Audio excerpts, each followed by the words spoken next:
ஃப்ரெண்ட்வுட்ஸ் நேர்களுக்கு வணக்கம். அண்ணாமலைய ஒரு விஷயம் சுத்தி சுத்தி அடிக்குது. பாவம் இந்த மனுஷன் என்னதான் பண்ணுவாரு? எங்கேயோ நடக்கிறதுக்கெல்லாம் இவரை இழுத்து போட்டு என்ன பண்றாங்க, வச்சு செய்யின்னு செஞ்சுட்டு இருக்காங்க. அதிமுகவில் ஒரு கலகம் ஏற்பட்டிருக்கு. டிடிவி தினகரன், ஓபிஎஸ், சசிகலா, செங்கோட்டையன் இவங்களுடைய சந்திப்பு நடந்தது.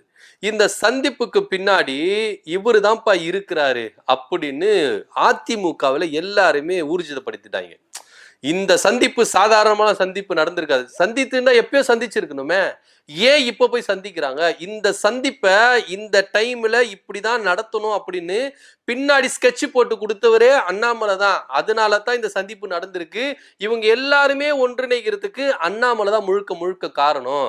எடப்பாடி பழனிசாமியை தனித்து விடுறதுக்கு, எடப்பாடி பழனிசாமியை பழி வாங்குறதுக்கு அண்ணாமலை போடுகிற நாடகத்துல இதுவும் ஒன்று அப்படின்னு அண்ணாமலை மேல ஏகப்பட்ட குற்றச்சாட்டுகளை அதிமுகவினர் முன்வைக்கிறாங்க. ஏன்னா நீங்க நல்லா யோசிச்சு பாருங்க, பாஜக கூட்டணிக்குள்ள அதிமுக உள்ள வரணும்னா எடப்பாடி பழனிசாமி பிரதானமா ஒரு விஷயத்தை முன்வைத்தார். என்னன்னா, அண்ணாமலை இங்க மாநில தலைவரா இருக்க கூடாது, அண்ணாமலையை நீங்க இறக்குங்க, நான் உள்ள வரேன் அப்படின்னு சொல்லிட்டு அந்த நிபந்தனையோட தான் எடப்பாடி பழனிசாமி கூட்டணி வச்சார். உடனேயே இங்க பாஜக என்ன பண்ணிட்டாங்க, அண்ணாமலை தேவையில்லை அப்படின்ற ஒரு முடிவுக்கு அவரை அவாய்ட் பண்ண ஆரம்பிச்சிட்டாங்க. கட்சியை விட்டு தூக்கிட்டாங்க. மாநில தலைவர் இல்லை அப்படின்னு நயினார் நாகேந்திரன் கொண்டு வந்தாங்க. என்னதான் இருந்தாலும் அடிப்பட்ட புலிக்கு அந்த வலியுடைய வேதனை இருக்குல்ல. என்னைக்குனா ஒரு நாள் பாயிரத்துக்கு ரெடி ஆகணும்ல. அதனாலேயே ஒதுங்கி நின்று பதுங்கி நின்று தன்னைத்தானையே என்ன பண்ணுச்சு, மெருகேத்திட்டே வந்தது அந்த அண்ணாமலை என்கின்ற புலி. இப்ப என்ன ட்ரிக்கர் பண்ணியிருக்கிறாங்க அப்படின்னா, எடப்பாடி பழனிசாமியை பழிவாகணும். தேர்தலில் கொங்கு மண்டலத்துல எடப்பாடி பழனிசாமியை மண்ணக்க வைக்கணும். இது ஒரு பக்கம் திமுகவினுடைய செயல்பாடுகள்ல ஒன்றா இருந்தாலும் கூட்டணிக்குள்ளே இருக்கிற அண்ணாமலையுடைய மாஸ்டர் பிளான், சைலண்டான மாஸ்டர் பிளான், தன்னுடைய ஆதரவாளர்களை வைத்து அது எடப்பாடி பழனிசாமிய கொங்கு மண்டலத்திலேயே மண்ணை கவை வைக்கணும். அதுவும் அவரு தொகுதியில எடப்பாடி பழனிசாமி ஜெயிச்சாதான் எதிர்கட்சி தலைவர், ஜெயிக்கலனா வேற யாரு வர முடியும்? இந்த ஒரு கேள்வியினாலதான் அண்ணாமலை அவர்கள் சூப்பரா மாஸ்டர் பிளானை போட்டு பாஜக கூட்டணியில இருந்தே ஓபிஎஸ்ஸையும் டிடிவி தினகரனும் வெளியேற்றினாரு. அந்த வெளியேற்றுறதுக்கு மாத்திரம் இல்லாம இன்னைக்கு எல்லாருமே என்ன பண்றாங்க, ஒன்றிணைறாங்க. செங்கோட்டையனை ஒன்றிணைக்கிறாரு, ஓபிஎஸ், டிடிவி தினகரன் இவங்க எல்லாரையும் என்ன பண்ற சந்திப்பு நடத்தி இந்த பின்னாடி அண்ணாமலை தான்ப்பா இருக்கிறாரு அப்படின்னு அதிமுக ஏகப்பட்ட குற்றச்சாட்டுகள். இந்த விஷயத்தை கேள்விப்பட்ட உடனே அமித்ஷாவுக்காக தான் நான் பாக்குறேன், எல்லா பொறுமைக்கும் ஒரு எல்லை உண்டு, நான் வாய திறந்த சந்தி சிரிக்கிற அளவுக்கு நான் என்ன பண்றேன், விஷயத்தை கொண்டு வந்துருவேன் அப்படின்ற ரேஞ்சில் அண்ணாமலை அவர்கள் பகிரங்கமா வச்சு செஞ்சிருக்கிறாரு.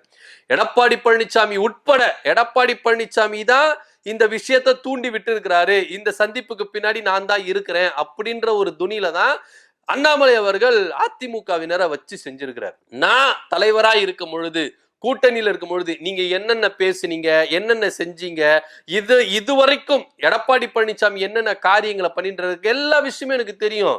கூட்டணி தர்மத்துக்காக அமித்ஷா சொன்ன ஒரே வார்த்தைக்காக நான் கட்டுப்பட்டு இருக்கிறேன். எல்லா பொறுமைக்கும் ஒரு எல்லை உண்டு சார், பொறுமையா இருந்துக்கங்க. நான் வாயை திறந்தனா அவ்வளவுதான், எல்லா குட்டையும் வெளியே வந்துடும், பார்த்துக்கோங்க. அதுக்கப்புறம் உங்களை காப்பாத்துறதுக்கு யாருமே முடியாது. இன்னைக்கும் அண்ணாமலை அவர்கள் பாஜகவை விட்டு தனித்து வந்தால், தனியா கட்சி ஆரம்பிச்சா இவங்க கூட கூட்டணி இணையலாம் அப்படின்ற ஒரு சூழ்நிலை இருக்கதான் செய்யுது. ஏன்னா அரசியல் கலை யதார்த்தத்துல இது உண்மையா கூட இருக்கலாம். அண்ணாமலை அவர்கள் தனித்து கட்சி ஆரம்பிக்கலாம். இதோட முன்னோட்டமா தான் அண்ணாமலை ரசிகர் மன்றம் அப்படின்ற ஒண்ணு ஆரம்பிச்சு முன்னோட்டமா ஓட்டின்னு இருக்காங்க. ஏன்னா திடீர்னு கட்சி ஆரம்பிச்சுட்டா இதெல்லாம் ஒண்ணு இணைஞ்சதுனால, அதனால அண்ணாமலை தனித்து கட்சி ஆரம்பிப்பாரு. டிடிவி தினகரன், ஓபிஎஸ், சசிகலா, தேமுதிக, விஜய் இவங்க கூட கூட்டணி வச்சு இது ஒரு அணியா நின்று ஜெயிக்க வச்சிருவாங்க. இது பாஜகவோட பிளான் சியா கூட இருக்கலாம் அப்படின்ற ரேஞ்சில தான் பேசிக்கிட்டு இருக்காங்க. பிளான் ஏ அவங்களுக்கு என்னன்னா அதிமுக பாஜக இந்திய கூட்டணி, பிளான் பி விஜய முன்னாடி வச்சு அவங்க தலைமையில ஒரு கூட்டணி, பிளான் சி அண்ணாமலையை வச்சு என்ன பண்ணலாம், ஒரு கூட்டணியை உருவாக்கி, அதாவது அண்ணாமலையை தனியா கட்சி ஆரம்பிக்க வச்சு ஃபுல் அண்ட் ஃபுல் பின்னாடி இருந்து பாஜக அவங்களை இயக்கி ஓபிஎஸ், டிடிவி தினகரன், விஜய் இவங்களை எல்லாரையும் ஒன்றிணைத்து எப்படி ஒரு பிளானை கூட என்ன பண்ணிருக்கலாம், செயல்படுத்துறதுக்கு வாய்ப்புகள் இருக்கு அப்படின்றதா பிளான் போயிட்டு இருக்கு. இப்போ அதிமுகவை கடுமையா எதிர்த்திருந்தவர் தான் அண்ணாமலை அவர்கள். இபிஎஸ்க்கும் அண்ணாமலை அவர்களுக்கும் ஏகப்பட்ட முற்றுமோதலும் இருந்தது. இதனுடைய விளைவு தான் 2024 கூட்டணியிலிருந்து விலகுந்த நாடாளுமன்ற தேர்தலுக்கு முன்னாடி வரைக்கும் 2 பேரும் அடிச்சுக்கிட்டாங்க. வார்த்தை போறனால பயங்கரமா அடிச்சுக்கிட்டாங்க. இதனுடைய விளைவு கூட்டணி விட்டு வெளியே இருந்து கூட்டணி அது 2024 நாடாளுமன்ற தேர்தல் முடிஞ்சிட பிறகு அதிமுக தரப்புல இருந்து ஒரு வார்த்தைகளை விடுறாங்க. என்ன அப்படின்னா, கூட்டணியில இருந்தா கணிசமான தொகுதியில வின் பண்ணிருக்கலாம் அப்படின்னு. இதுக்கு ஆதரவா தமிழிசை சவுந்தரராஜன் பாஜகவில இருந்து குரல் கொடுக்குறாங்க. அப்ப என்னன்னா, அண்ணாமலை ஒருத்தராலதான் இந்த கூட்டணி வந்து விலகிச்சு. அண்ணாமலை வாயை வச்சுக்கிட்டு சும்மா இருந்திருந்தாருன்னா இந்த கூட்டணி உடையாம இருந்திருக்கும், நம்ம கணிசமான தொகுதியில வின் பண்ணிருக்கலாம் அப்படின்னு தான் வேலுமணியுடைய பேச்சும் தமிழிசை சவுந்தரராஜனுடைய பேச்சும் ஒன்றா இருந்தது. இதனால தமிழிசைக்கும் அண்ணாமலைக்கும் கூட நிறைய மோதல் வந்தது. ஒரு காலகட்டத்துல அண்ணாமலைக்கு ஆதரவா அமித்ஷா அவர்கள் செயல்பட்டாரு. இதனால் தமிழிசை சவுந்தரராஜன் கூட ஒரு பொது நிகழ்ச்சியில என்ன பண்றாரு, மிரட்டி பேசினார். வாயை வச்சுக்கிட்டு அமைதியா இருமா, அண்ணாமலை கூட சமாதானமா போமா அப்படின்ற ரேஞ்சுகளா பேசுன காணொலிகளை நம்ம பார்த்துட்டு இருந்தோம். அதுக்கப்புறம் ஏன் பாஜக அண்ணாமலையை கைவிட்டுருச்சு அப்படின்னா, அதிமுகவுடைய தயவு பாஜகவுக்கு தேவைப்படுது. 2026 சட்டமன்ற தேர்தலில் இங்க தமிழ்நாட்டில் இவங்க கால் பதிக்கணும்னா அதிமுக தயவு இல்லாம இவங்களால தனித்து நின்று களம் காண முடியாது அப்படின்றத இவங்க என்ன பண்ண சுதாரிச்சுட்டாங்க. அதனாலதான் இபிஎஸ்க்காக நான் அண்ணாமலையே நாங்க பலிகாடாக்கிடுவோம் அப்படின்ற ரேஞ்சில தான் முழு மூச்சா பாஜக என்ன பண்ணிச்சு, அண்ணாமலையை பலி கொடுக்க ஆரம்பிச்சு. இந்த ஒரு விஷயம் அண்ணாமலைக்கு கொஞ்சம் நெருடலாவே இருந்தது. பாஜகவுக்காக நாங்க எவ்வளவு செஞ்சிருக்கோம், எவ்வளவு பண்ணிருக்கோம். இது அண்ணாமலையுடைய ஆதரவாளருக்கும் கொஞ்சம் இருந்து பதவி கொடுக்கல அப்படின்ற ஒரு மனநிலைமை, அந்த சோகம், அந்த பழிவாங்க எண்ணம் அண்ணாமலை அவர்களுக்கு இருந்தது. அதனாலதான் சில விஷயங்கள்ல பட்டும் படாதமா என்ன பண்ணாரு இருந்தார். பாஜக கூட ஒட்டவே இல்லை அவர். அதுக்கப்புறம் எல்லாருமே என்ன கலைப்பு விட்டாங்கன்னா, புதுசா தனி கட்சி ஆரம்பிக்க போறாரு அப்படின்னு. அதுக்கப்புறம் தான் இங்க பாஜகவுல இருந்த அண்ணாமலை தலைவரா இருக்கும் பொழுது சில சொத்துக்கள் அபகரிச்சார், கிட்டத்தட்ட 1000 கோடி கிட்ட சேர்த்து வச்சிருக்கிறாரு அப்படின்ற தகவல்லாம் பூதாகரமா கிளம்பிருச்சு. சோ இப்போ அமித்ஷா சொன்ன ஒரே ஒரு வார்த்தைக்காகத்தான் நான் அமைதியா இருக்கிறேன், பொறுமைக்கும் ஒரு எல்லை உண்டு, இந்த இணைப்புக்கு எனக்கு என்ன சம்பந்தம் இருக்கு. டிடி விதிநகரன், ஓபிஎஸ், செங்கோட்டையன் அவங்க எல்லாம் அதிமுக காரங்க, அதிமுக அதிருப்தியா இருக்கிறாங்க, இபிஎஸ் ஆல வெளியே வந்தவங்க. சோ அப்ப நான் இப்படியா இருக்கும் பொழுது நான் உள்ள பூந்து நான் என்ன கேம் விளையாட முடியும், எனக்கு இதுக்கு சம்பந்தம் இல்லை. ஆனா அதிமுக இருக்கிற ஒரு சில தலைவர்கள் என்ன சம்பந்தப்படுத்தி பேசுறாங்க, என்ன கொச்சப்படுத்துறாங்க, என்ன கேவலப்படுத்துறாங்க. பொறுமைக்கும் எல்லாம் உண்டு. நான் வந்து வாயை திறந்து ஆரம்பிச்சேன்னா, நான் எதிர்க்க ஆரம்பிச்சேன்னா வேற மாதிரி இருக்கும். உண்மையா எடப்பாடி பழனிசாமிய கொங்கு மண்டலத்துல வச்சு தோக்க வைக்கணும் அப்படின்னு தான் அண்ணாமலையுடைய கனவா இருக்குது அப்படின்னு தான் ஆதரவாளருடைய பிரதிபலிப்பும் இருக்குது. ஏன்னா இப்போ நீங்க பாஜகவுல ஒரு அசைவு மட்டும் அமித்ஷா கிட்ட இருந்தோ இல்ல மத்தவங்க கிட்ட இருந்தோ ஒரு அசைவு மட்டும் வரட்டும், அண்ணாமலையுடைய ஆட்டம் பயங்கரமா இருக்கும் அப்படின்றதுதான் நிதர்சனமான உண்மையா இருக்கு. ஏன்னா நீங்க அப்பத்துல இருந்தே எடப்பாடி பழனிசாமிக்கும் அண்ணாமலைக்கும் செட் ஆகவே இல்லை.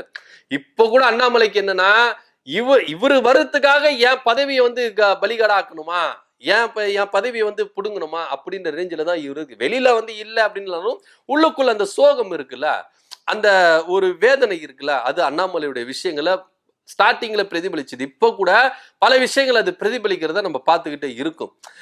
நீங்க எடப்பாடி பழனிசாமி ஜெயிக்க வைக்கிறதுக்கு எல்லாருமே ஒரு தொண்டனா நான் இருந்து இறங்கி வேலை செய்வேன் அப்படின்னு பொது மேடையில அண்ணாமலை அவர்கள் சொன்னாலும், பின்னாடி என்ன மீறி நீ ஜெயிச்சிருவியாப்பா அப்படின்ற ரேஞ்சில தான் அண்ணாமலையுடைய துணியெல்லாம் இருக்கு. ஆனா இன்னைக்கு பகிரங்கமா என்ன பண்ணிருக்காரு, சவால் விட்டு இருக்காரு.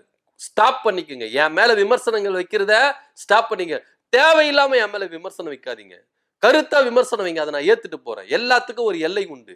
நீங்க இஷ்டத்துக்கு உங்களுக்கு வாய் இருக்குதுன்னு சொல்லிட்டு இவங்க ஒருங்கிணைகிறது நான் தான் பின்னாடி இருந்து இயக்குறேன் அப்படின்னு அதிமுக இருக்கிறவங்களே இது மாதிரி பேசினா, அப்புறம் நான் திரும்பி பேசணும்னா எப்படி இருக்கும்? அது நல்லா இருக்காது, கூட்டணி உடையும், உங்களுக்கு எல்லாம் வேதனை வரும், நிறைய விஷயங்களை நான் வெளியிட வேண்டியது இருக்கும். அப்படி அப்போ அண்ணாமலை கிட்ட நிறைய விஷயங்கள் ரெக்கார்டிங்ல இருக்குது அப்படின்றது தான் ஒரு விஷயமா இருக்கு. இது அவர் வெளியிட்டார்னா எடப்பாடி பழனிசாமிக்கு ஆபத்து, அதிமுக இருக்கிற 2ஆம் கட்ட தலைவர்களுக்கு ஆபத்து அப்படின்ற ரேஞ்சில தான் அண்ணாமலை அவர்கள் சொல்ற வராரு அப்படின்றதையும் நம்ம இங்க எடுத்துக்க முடியுது. ஏன்னா அமித்ஷா சொன்னாரு அப்படின்ற ஒரே காரணத்துக்காக தான் நான் அமைதியா இருக்கேன், பொறுமையா இருக்கேன். என் பொறுமையில நீங்க விளையாடாதீங்க, நான் பொறுமையை இழந்தனா நீங்க தாங்க மாட்டீங்க அப்படின்ற ஒரு மிரட்டல் கூட என்ன பண்ணிட்டு இருக்காரு, கொடுத்திருக்கிறாரு. என்னவோ அண்ணாமலைக்கு சுற்றி இந்த விஷயங்கள்லாம் இப்படி நடக்கும் பொழுது ஒருவேளை அதிமுகவின் குற்றப்படி அண்ணாமலை அவர்கள் தான் இபிஎஸ், ஓபிஎஸ், டிடி விதிநகரன் இவங்க எல்லாரையும் ஒன்றிணைக்கிறாரோ அப்படி. ஏன்னா நீங்க ஒரு விஷயத்தை மட்டும் நல்லா நோட் பண்ணுங்க, டிடி விதிநகரன், ஓபிஎஸ் இவங்க 2 பேரும் கொடுத்த ஸ்டேட்மெண்ட் என்ன, அண்ணாமலை மாதிரி நயினார் நாகேந்திரன் இல்ல, கூட்டணியை ஒருங்கிணைக்கிறதுல, கூட்டணி கட்சி விஷயங்களை அரவணைக்கிறதுல அண்ணாமலை மாதிரி நயினார் இல்ல. 2 பேரும் அண்ணாமலையை தான் உயர்த்தி பேசினாங்க. இப்போ இவங்களுடைய திங்கிங் என்னவா இருந்து, ஏன்னா அண்ணாமலை அவர்கள் 2 பேரையும் போய் சந்திச்சு கூட கூட்டணிக்குள்ள வர்றதுக்கு இவங்க ஒத்துக்கவே இல்லை. ஏன்னா நீங்க நல்லா நோட் பண்ணி போகணும், இவங்க 2 பேரும் அண்ணாமலையுடைய ஆதரவாளர்களா தான் என்ன பண்ணாங்க, செயல்பட்டாங்க. ஏன்னா அண்ணாமலைக்கு தெரியும் டிடி விதிநகரனால எவ்வளவு ஒர்த்து, ஓபிஎஸ் ஆல எவ்வளவு ஒர்த்து அப்படின்றது அண்ணாமலை அவர்களுக்கு தெரியும். ஏன்னா அவர் 2024 நாடாளுமன்ற தேர்தலில் அதிமுக கூட்டணி இல்லாமையே மற்ற கட்சிகளை கூட்டணியை அரவணைத்து எத்தனை பர்சன்டேஜ் ஓட்டு வாங்கினாரு அப்படின்றதெல்லாம் நம்ம பார்த்துட்டு தான் இருக்கும். ஸோ அவருக்கு தெரியும்.